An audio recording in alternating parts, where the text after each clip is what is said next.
నేను మొన్న కాంట్రాక్టర్ని అడిగిన ఏమరా ఎంతవరకు వచ్చింది పని అని అడిగితే సార్ ఈ గవర్నమెంట్ చేయమని చెప్తే మేము 2 నెలలు 3 నెలలు చేసి అందిస్తాం సార్ అని చెప్తున్నారు వాళ్ళు.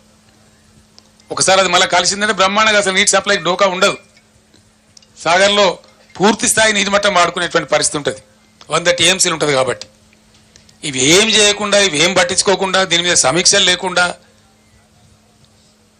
అడ్డగోలు మాటలు అడ్డగోలు పిచ్చి ప్రచారాలు చేసుకుంటా ఎంతసేపు విపక్షాన్ని బదనాం చేయాలి, గత ప్రభుత్వాన్ని బదనాం చేయాలనే ఒక చిల్లర చాలా చీప్ టాక్టిక్స్ తప్ప ఏం కనపడతలేదు. మేము ఆనాడు ఒక పద్ధతి మార్చేసిన నేను ముఖ్యమంత్రి ఉండే టైంలో భయంకరమైన రాళ్లవానం వచ్చి ఖమ్మం జిల్లాలో అనేక జిల్లాలలో పంట నష్టం జరిగింది. మహబూబాబాద్ జిల్లాలో, ఖమ్మం జిల్లాలో, చాలా జిల్లాలలో నేనే స్వయంగా పోయి పరిశీలన చేసిన ఏంది ఎంతవరకు జరిగిందని చెప్పి. నిజంగానే ఘోరంగా దెబ్బతిన్నది. 100% పంట పోయింది. కానీ పంట నష్టం ఇచ్చే పరిస్థితి ఏంది?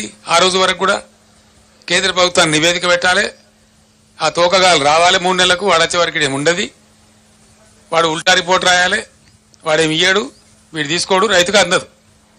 దాంతో నేనే నిర్ణయించి రైతులు బలపడుతున్నారు కాబట్టి తెలంగాణ రాష్ట్రంలో మంచిగా అవుతున్నారు కాబట్టి మళ్ళా వాళ్ళ పరిస్థితి దిగజారద్దని చరిత్రలో ఎప్పుడు లేని విధంగా ఎకరానికి 10,000 రూపీస్ ఇచ్చిన నేను ఇన్స్టెంట్ శాంక్షన్. అంత వెరీ డే ఆ పొలంలో నిల్చుండే అనౌన్స్ చేసి 5-6 రోజుల లోపల వాళ్ళకి నష్టపరిహారం అందజేసినాం.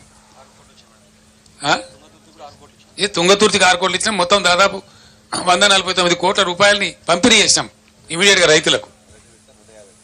అదే విధంగా 149 crores ఇచ్చినాం.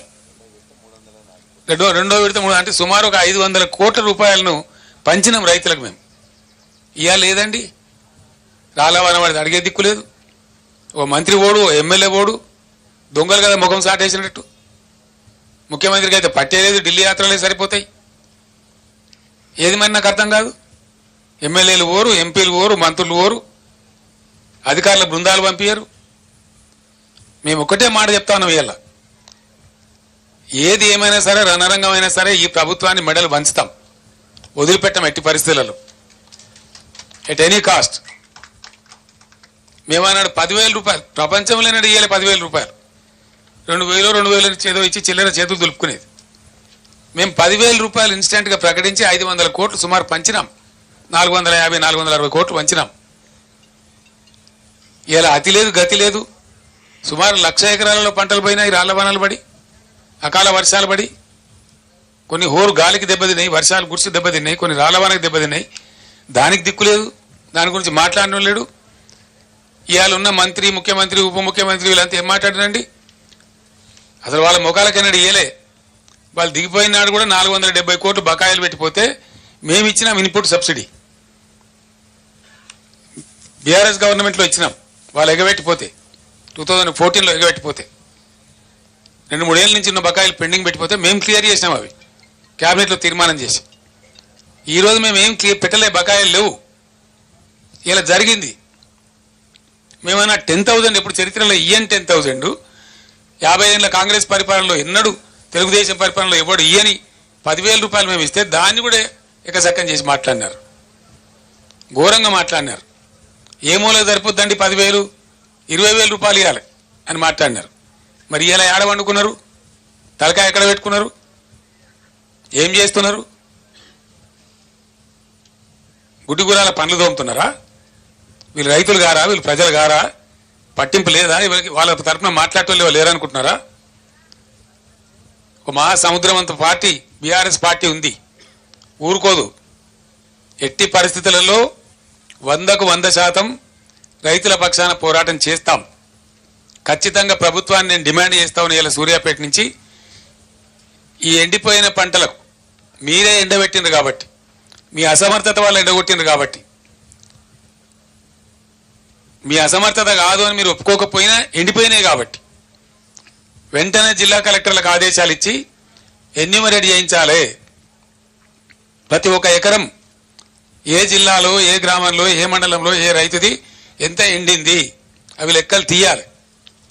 అండ్ ఖచ్చితంగా ధరలన్నీ పెరిగినాయి కాబట్టి, భారమైంది కాబట్టి ఇలా 25,000 రూపాయలు నష్టపరిహారం ప్రతి రైతుకు ప్రతి ఎకరాకు చెల్లించాలి.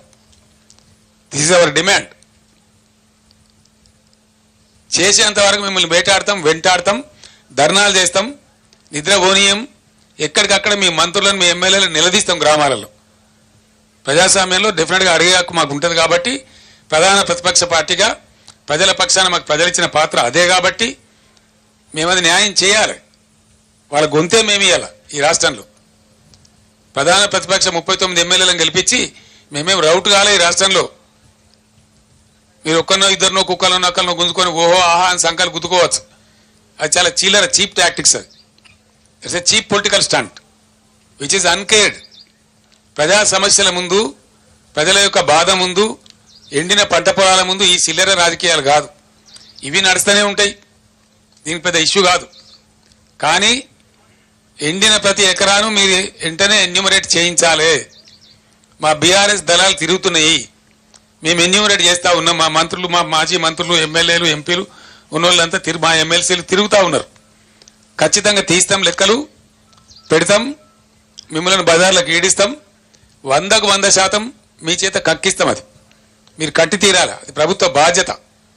ఆనాడు మేము ఇచ్చినాం, మమ్మల్ని ఎక్కసక్కలాడిన మీరు ఇలా మేము డిమాండ్ చేస్తా ఉన్నాం 25,000 రూపాయలు ప్రతి ఎకరానికి కట్టి ఇవ్వాలి. దానికోసం డెఫినెట్గా మిషన్ భగీరథ నీళ్ళ సప్లై కూడా వెంటనే పునరుద్ధరించాలి. కరెంటు కూడా ఏముందండి నాకు అర్థం కాదు. పెద్ద మగవాళ్ళకి అసెంబ్లీలో ఉపన్యాసాలు చెప్పినారు. కరెంటు అప్పులు చేసింది, కరెంటు అప్పులు చేస్తా. అది ఎవరి కోసం చేస్తుందండి? కరెంటు అప్పులు చెయ్యాలి, ఎందుకు చేయకూడదండి? నేను అడుగుతా ఉన్నా.